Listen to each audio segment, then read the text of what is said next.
একটা কথা মনে রাখবেন যে পৃথিবীর কোনো শূন্যস্থানে না অপরিপূর্ণ থাকে না, ধুলাবালিতে হলেও না সেটা পরিপূর্ণ হয়ে যায়। যে যাকে ঠকাক, যে যাকে ঠকে যাক, তাতে কোনো সমস্যা নেই।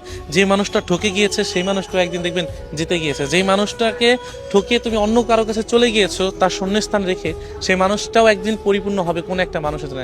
আচ্ছা, আপনাদের কি মনে আছে কোনো একটা স্টেজে বা কনসার্টে তাহসান ভাই বলেছিল যে কতই না ভিজেছিলাম এই বৃষ্টিতে রিক্সায় দুজনে, এমন একটা কোনো একটা কথা বলেছিল। দেখেন, তারপর বলেছে আই ডোন্ট কেয়ার, কিন্তু ওই মানুষটা কিন্তু যে মানুষটাকে নিয়ে বৃষ্টিতে ভিজেছে ওই মানুষটা কিন্তু ছেড়ে ঠিকই চলে গিয়েছে। আজকে ওই মানুষটাই অন্য একটা মানুষকে নিয়ে বৃষ্টিতে ভিজে তার সুন্দর একটা জীবন গড়ে তুলেছে।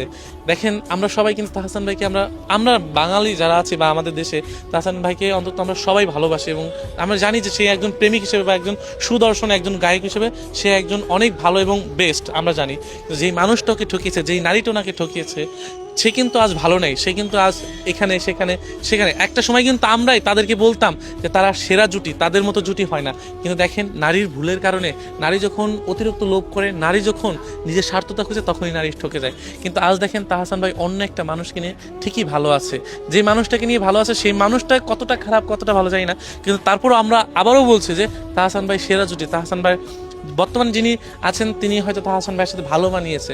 তো আমি এটাই বলতে চাই, যে মানুষটা কোনো একটা স্টেজে বলেছিল যে বৃষ্টিতে কতই না ভিজেছি, কিন্তু আজ সেই মানুষটা নেই, তাতে আই ডোন্ট কেয়ার এরকম কোনো একটা কথা বলেছে। তো দেখেন, শূন্যস্থান ছিল অনেক বছর পর কোনো একটা মানুষকে আবার ওই শূন্যস্থান পূরণ করার জন্য সে মানুষ পেয়ে গিয়েছে। সো আমি একটা জিনিসই বলতে চাই, যদি আপনি লয়াল থাকেন বা আপনার ভিতরে যদি লয়ালিটি থাকে, তাহলে দেখবেন কি কোনো একটা সময় কষ্টে থাকতে থাকতে সুখের দরজা আপনার সুখের দরজায় যেতে হবে না, কোনো একটা সুখ আপনার কাছে এসে বলবে যে আমি এসেছি। কোনো একটা শূন্যস্থান পূরণ করার জন্য, ওই শূন্যস্থান পূরণ হওয়ার জন্য কোনো একটা মানুষ আসবে যে কষ্ট আর পেও না, আমি তোমার জন্য আছি।